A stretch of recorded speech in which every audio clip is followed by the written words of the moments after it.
is my car cover for my GT500. You know, I'm kind of surprised at Ford. They put a big Ford logo on there. But, you know, it's probably a generic bag to a degree. We're going to put it on my pretty GT500. Magnetic metal. First time I'll be putting my car cover on there, and that's what we're going to do right now. Wow, it's a matching cover to the car. This is really cool. Yeah, you know, see, I didn't order this car from the factory like the dealer did, so they picked this really cool color to match my paint. That's really great. I like it.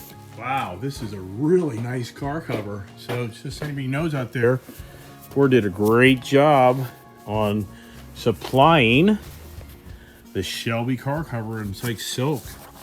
Nicest car cover I've ever had. You know, I've bought really nice, and they got my little mirror pockets. See that? It's right over the mirror. Isn't that nice? Nicest car cover I've ever had. And I've got a lot of nice cars. Corvette Z06s.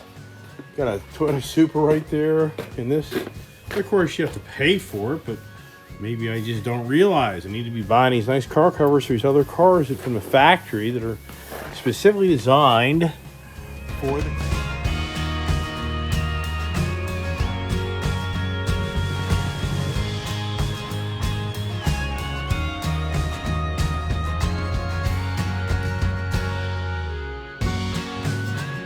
Look at that.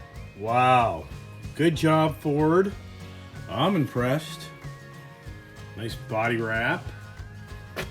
Shelby up there. Wow, that is really nice. You can see the hood vents. Really nice. That's really nice. That's great. Now, in all sincereness, there's no way this is an outdoor cover. This is definitely an indoor cover.